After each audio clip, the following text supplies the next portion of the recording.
The ranch stretched wide across the Texas backcountry, a patch of land both stubborn and quiet, where the sound of cicadas at dusk was louder than the hum of any passing car.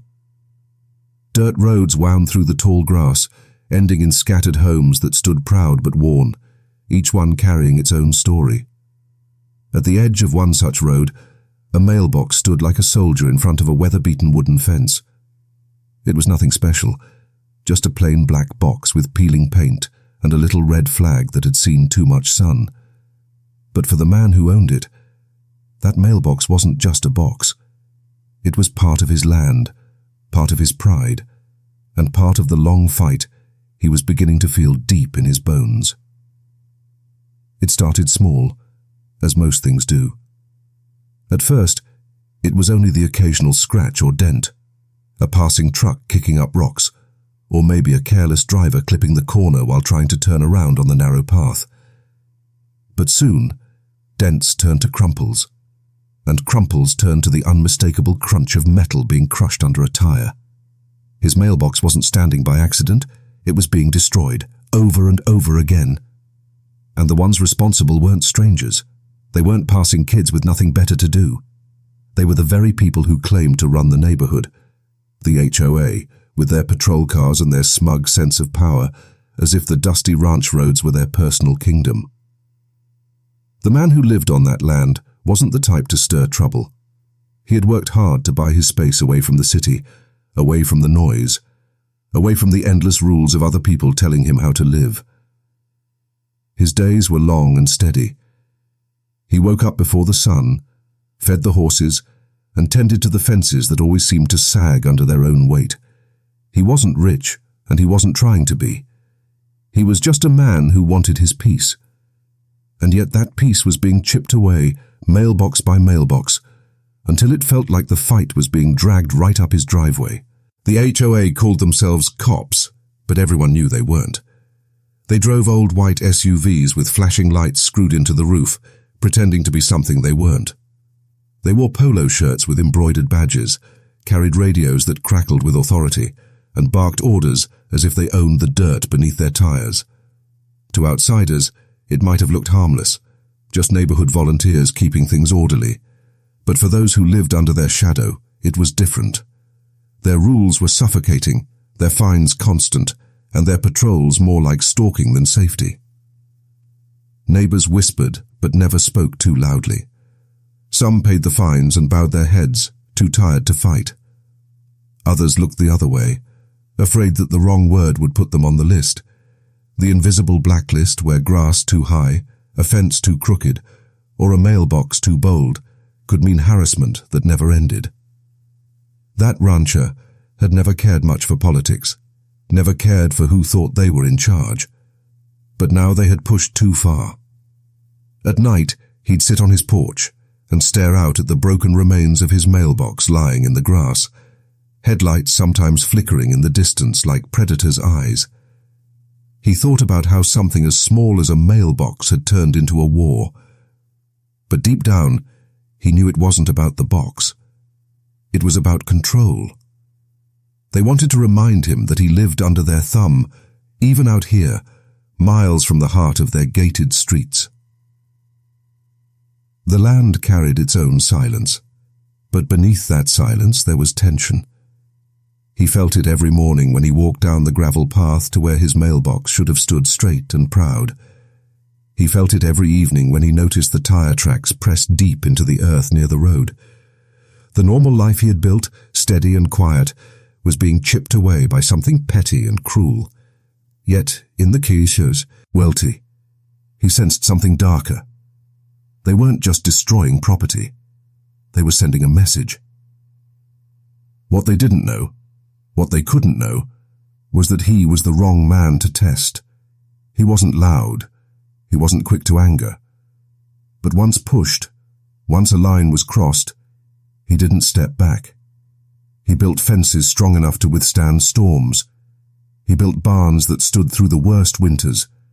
And now, he was about to build something else. Something that the HOA cops would never see coming. Life on that ranch had always been about patience, about knowing when to plant and when to wait, when to fix and when to leave alone. But as the mailbox wars grew, patience turned into something else. A fire was growing quietly, hidden under the calm of his daily chores. He didn't say much to the neighbors, didn't complain to anyone who might listen. He let them think he was just another quiet man who would eventually give in, let the cops win their petty little game. But the truth was different. The truth was harder, colder. The mailbox wasn't the end of the fight. It was only the beginning. And soon enough, everyone in that neighborhood was going to find out what happens when you push a man too far, when you corner him on the land he built with his own hands, and when you keep reminding him that no matter what he does, you think you're in charge. The road stretched dark and quiet, as if holding its breath for what was coming. Even the night air felt heavy, waiting. Because out here, far from the city, there were no crowds, no cameras, no easy rescues. There was only land, silence, and the choices men make when they're pushed past the point of no return. And in that silence, something was already beginning to turn. The first few times he replaced the mailbox, he tried to laugh it off. A trip to the hardware store, a fresh coat of paint, and a stubborn refusal to let it look like anyone had gotten under his skin. But laughter only went so far. Each replacement seemed to last shorter than the last. Days, sometimes hours. One morning he walked down the dirt path to find his brand new mailbox split in two. The pole bent clean against the ground like someone had put their whole weight into the hit. The tire tracks were there too, fresh, deep, mocking him. That was when he stopped laughing. The men in the HOA patrol cars started circling his stretch of road more often. Sometimes they drove slowly, their headlights crawling along the fence line. Sometimes they sped through, spitting gravel across the wooden posts as if daring him to say something. He noticed the same two SUVs more than others. White, always spotless, with tinted windows that made it impossible to see their faces. They didn't wave, didn't nod, didn't act like neighbors. They acted like enforcers, like they were keeping watch over an enemy, instead of a man who just wanted to be left alone. He told himself it was petty harassment, a game. But games end. This one didn't. He'd find trash tossed into his pasture, beer cans wedged between the grass. Once, a dead rattlesnake coiled at the base of his gate, its head crushed as if someone had gone out of their way to kill it and leave it there. His land had become a stage for their power play. It wasn't about rules anymore. It was about breaking him down.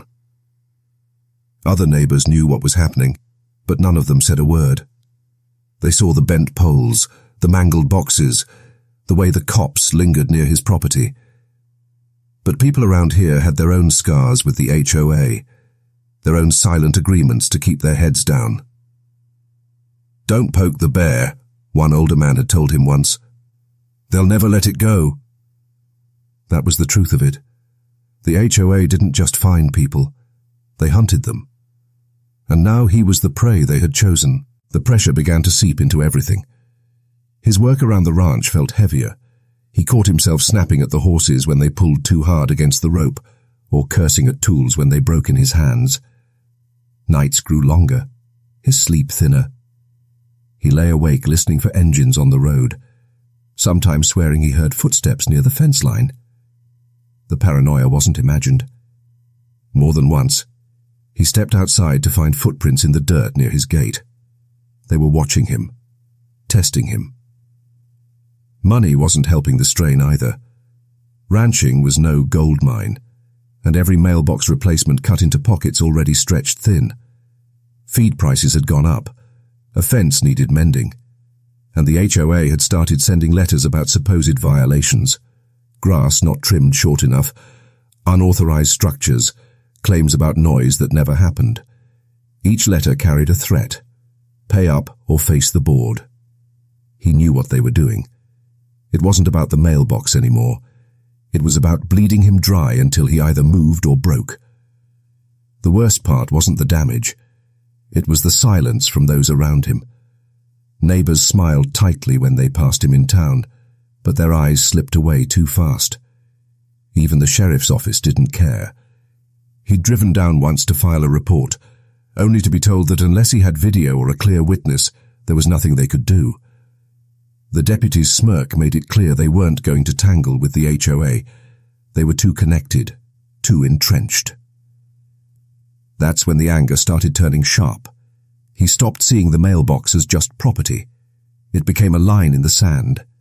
Each time it was destroyed, he felt them chiseling at his dignity. They wanted him small. They wanted him to bow. But he had worked too hard to own this land, to build something of his own, to ever let a group of wannabe cops strip it away. The more they pushed, the more. Or something inside him tightened, coiling like a spring. It didn't help that he carried his own ghosts. Years back, before the ranch, he had been through a different kind of fight, a messy divorce that left him broke and bitter. He had rebuilt from nothing, each nail hammered into this ranch, a promise that he'd never let anyone tear him down again. The HOA couldn't have known that history, but they didn't need to. They had stumbled onto a man who had already been burned, a man who had learned the hard way that giving in only left you hollow. And now, every broken mailbox was more than harassment. It was personal. The small-town gossip added fuel to the fire. He heard whispers in the feed store, caught half-laughs in the diner. People speculating about the crazy rancher who couldn't keep a mailbox standing. They didn't know the truth, or maybe they did, and they were too scared to say it out loud, that the HOA wasn't just a group of busybodies. It was a machine that fed on control, on humiliation, on proving that no one could stand against it. The breaking point came one evening just after sundown. He had replaced the mailbox that morning, a heavy wooden post sunk deep into the ground, reinforced with fresh cement. He told himself this one might last. Maybe they'd get bored, move on to someone else. But when he walked back down at dusk to check on it, what he found stopped him cold. The post was still standing, but the box itself was gone. Not crushed, not bent. Gone. In its place was a smear of red paint across the wood, a mocking streak left behind from the bumper of a car. They hadn't just destroyed it this time. They'd stolen it, like a trophy. Something inside him shifted that night. He sat on his porch, the air heavy with the smell of cedar and dust, and stared into the dark. His heart didn't race. His hands didn't shake. What he felt was calm, cold, steady. They had turned this into a war, and wars weren't won by waiting. They wanted to play games.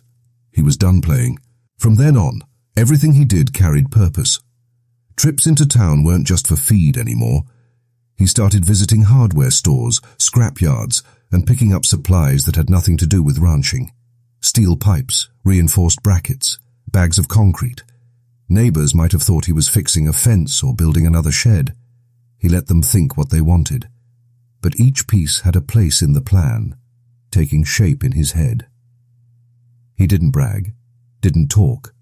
He moved quietly, letting his rage turn into something sharper, more focused. The mailbox wasn't just going to stand, it was going to send a message back. And when the HOA cops came roaring down that road again, when they aimed their bumper at what they thought was another easy target, they were going to learn what it felt like to hit something that hit back. The nights grew heavier, and so did the tension. Each rumble of an engine on the dirt road made him glance out the window, waiting, almost daring them. He was no longer the prey. He was building something they couldn't see, couldn't imagine.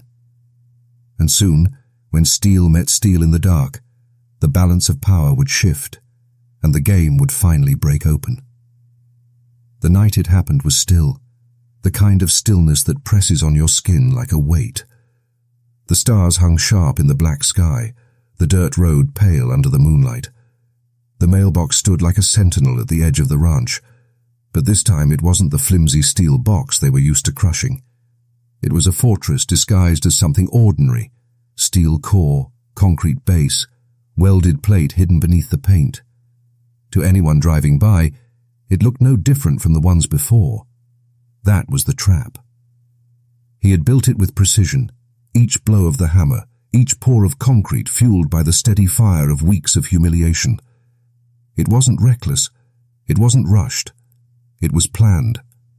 And now, as he sat on his porch with the soft glow of a lantern beside him, he felt the weight of that plan in his chest. He didn't pace, didn't fidget. He just waited, listening for the sound he knew was coming. It started low, a growl in the distance. Then the headlights appeared, cutting across the fence line, bouncing against the dust. The SUV crawled along the road, just as it had countless times before, slow and taunting. The man's grip tightened on the arms of his chair, not out of fear, but out of focus. He knew what they were here for. They knew what they were here for. The SUV slowed, braked, then rolled forward, aligning its bumper with the mailbox like a predator crouching before a strike. Inside the vehicle, the men laughed. It wasn't the first mailbox they had crushed. It had become their ritual, their proof of dominance. The driver revved the engine, the sound ripping through the quiet night. And then, without hesitation, he slammed the accelerator. Tires spun, gravel spat. The SUV lunged forward with a roar. The impact rang out like thunder. A metallic scream split the air as steel met steel, a brutal collision that shook the ground. The SUV jolted violently, the front end folding in on itself, the windshield spiderwebbing in an instant. The airbag exploded, a muffled boom inside the cab. The driver's laughter turned into a choking gasp as his chest slammed against the restraint, the wind knocked clean from his lungs. The passenger's head snapped forward, striking the dashboard with a sickening thud. For a moment, there was only silence again, the kind of silence that follows a gunshot. Then came the chaos, the hiss of steam from the crumpled radiator, the metallic drip of coolant pooling on the dirt, the groans of the men inside. The mailbox hadn't moved an inch. It stood tall, unbroken, while the SUV sagged like a wounded animal, its hood buckled around the immovable post. From the porch, the rancher rose slowly, his boots crunching against the gravel as he walked toward the wreck. His face was calm, but his heart pounded heavily, a drumbeat of adrenaline that matched the ringing in his ears. He had imagined this moment countless times, but the reality was sharper, heavier. The men inside weren't laughing now.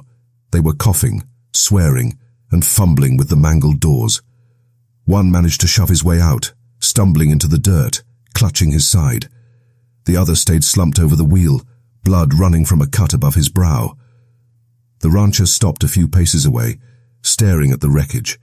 For weeks, they had treated him like prey, circling, mocking, breaking what was his.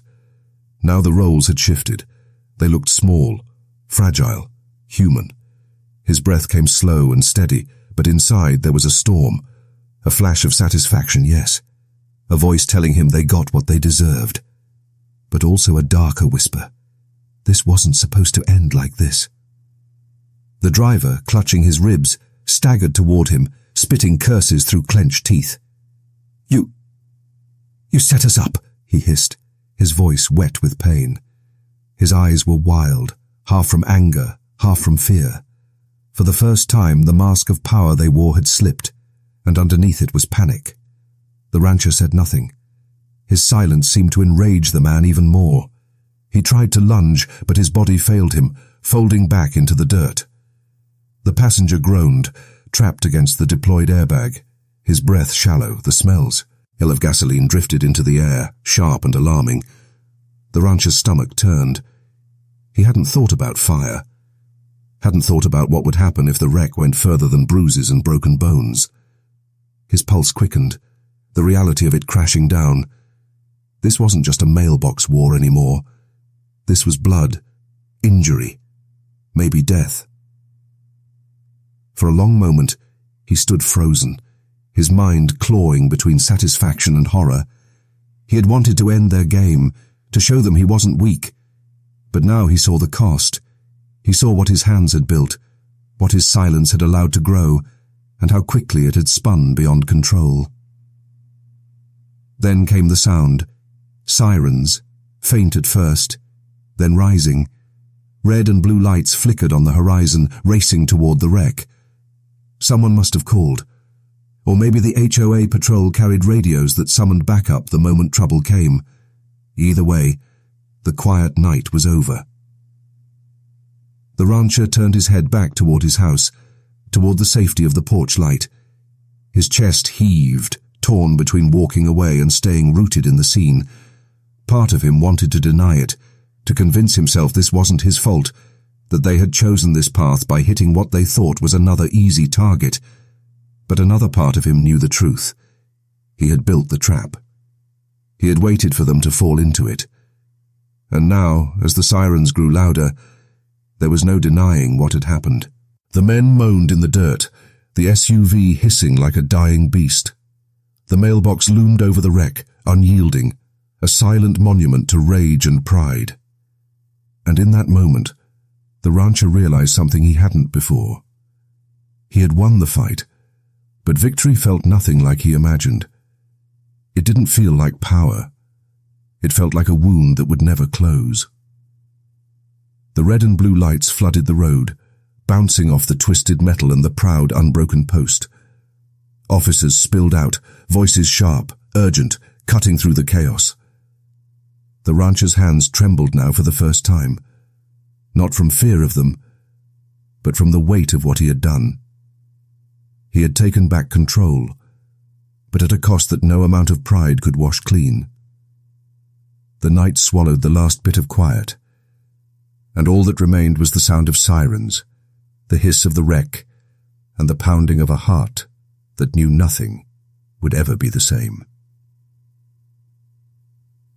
The crash stayed burned in everyone's minds long after the twisted SUV was hauled away from the dirt road. The sight of the mangled hood wrapped around the steel post, the air still heavy with the smell of gasoline, left its mark on the small ranching town. The cops, who once strutted through the neighborhood with their flashing lights and fake authority, now looked less like enforcers and more like victims. Broken men who had pushed too far and met something they couldn't control. But the line between victim and perpetrator wasn't clear. And for the rancher, the line didn't exist at all. In the hours after, he said little. When the real police arrived, their voices cut sharp and fast through the night, demanding answers, pulling him aside, shining flashlights in his face. He stood there, silent, his expression flat. He didn't confess, didn't deny. He let them talk while he stared at the wreck, at the mailbox that still stood like nothing had happened. His mind kept circling, the same thought. I didn't hit them. They hit me. It was true, but it wasn't the whole truth. He had built something they couldn't see until it was too late. He had laid the trap. In the days that followed, the weight of it began to settle. He couldn't look at the mailbox without his stomach tightening. It didn't feel like a victory anymore. It felt like a gravestone. He spent hours on his porch, watching the road, the silence now suffocating instead of peaceful. Neighbors who once gave him quick nods now avoided his eyes. Some whispered that he had gone too far, that the trap had been deliberate. Others muttered that he had done what no one else had dared, stood up to the HOA bullies. The town was split, and so was his own heart. The injured patrolman became the center of attention. One left the hospital after a few weeks, walking with a limp, his ribs still healing. The other was in worse shape, with a fractured skull that kept him bedridden for months. Their families cried on local news stations, painting them as community servants who had been unfairly targeted. The HOA leaned into that story, insisting their men had only been protecting the neighborhood. They never mentioned the mailbox war, never admitted the harassment that led to that night. To the wider public, the rancher wasn't a man defending his land. He was a reckless aggressor, a bitter loner who had taken matters into his own hands. The law took its time circling him. Investigators combed over the scene, measuring the steel core, digging around the concrete base, and photographing the construction. They asked him where he'd gotten the parts, when he had built it, and if he had known what might happen if a vehicle hit it at high speed. He answered carefully, sticking to what he could defend. It's my mailbox, my right. I was tired of replacing it. His lawyer told him to keep quiet, that the less he said the better, but silence didn't quiet the storm inside him. At night, guilt clawed at him in ways he hadn't expected. He replayed the moment of impact over and over, hearing the crunch of metal, seeing the flash of panic in their eyes. A part of him told himself they deserved it. They had pushed him too far. They had laughed when they thought they were untouchable. But another part whispered that he had crossed a line he could never uncross. He hadn't meant to kill. He hadn't meant to leave men broken. But intent mattered little in the eyes of the law, or in the quiet of his own conscience. Family and friends kept their distance. His sister called once, her voice tight, asking him why he hadn't just gone to the sheriff again, why he had let it get this far. He had no answer. Old friends from town stopped visiting.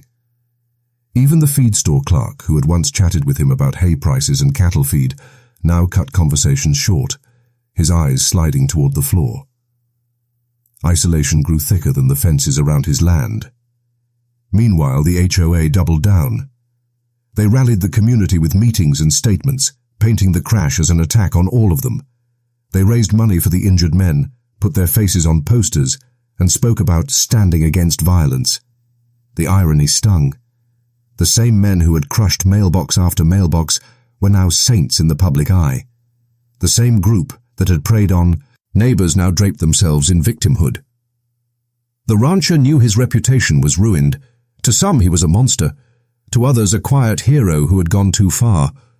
But to himself he was something harder to face, a man who had let rage build until it consumed him, a man who had fought for dignity and ended up with blood on his hands. His land didn't feel like freedom anymore. It felt like a cage.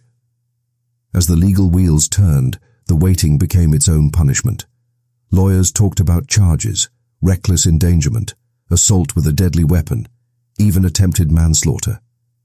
He sat in meetings, listening to the words roll over him like waves, never sinking in until late at night when he stared at his ceiling and realized the life he had built was unraveling.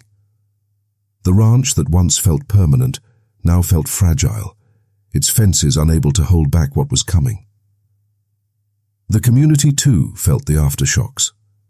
Some neighbors grew bolder, speaking openly about the harassment they had faced from the HOA. They whispered about how maybe the crash was the only thing that would ever stop them. But those whispers were drowned out by louder voices, voices of anger, fear, and condemnation.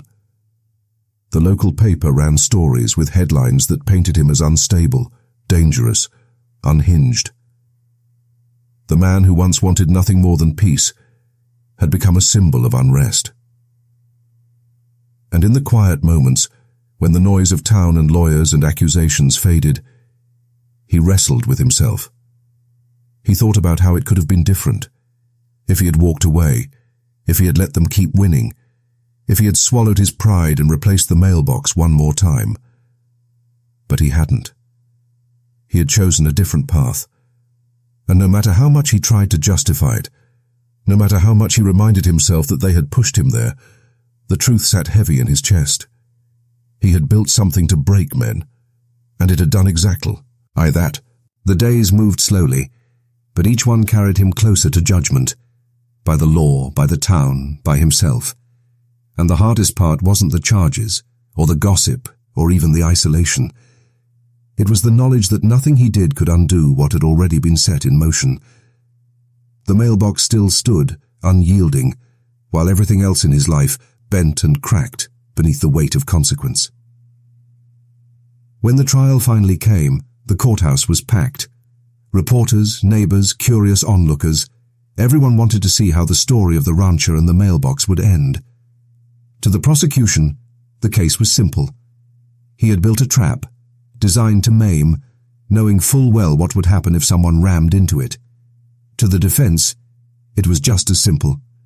He had built a mailbox strong enough to last, nothing more, nothing less, and it wasn't his fault that men had turned his property into their playground.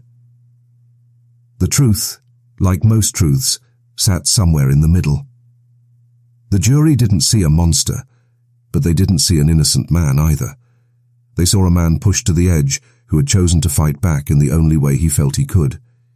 In the end, the verdict reflected that conflict. He wasn't charged with attempted murder, as the HOA had screamed for. But he wasn't let off clean either. He was found guilty of reckless endangerment and ordered to pay damages, crippling sums that threatened to pull the land from under him. He avoided prison, but freedom came at a price that felt heavier than any cell. Walking out of that courthouse, he wasn't the same man who had once sat quietly on his porch, listening to cicadas and staring at the horizon. His land didn't feel like peace anymore. It felt fragile, temporary, borrowed. The mailbox still stood, scarred but unbroken, yet every time he looked at it, he felt sick. It was no longer a symbol of defiance. It was a reminder of what pride and reared age could destroy. The injured patrolman recovered, though neither came back whole. One walked with a limp that would never fade. The other struggled with headaches, memory lapses, and a bitterness that spilled over into lawsuits and television interviews. They became fixtures of sympathy in the community, their names tied forever to the night the road turned bloody. For them, the rancher was a villain. For others, he was a warning. And for some, quietly, he was the man who had done what they wished they had the courage to do. But the cost of his stand rippled far beyond him. The HOA tightened its grip in some places, loosening it in others.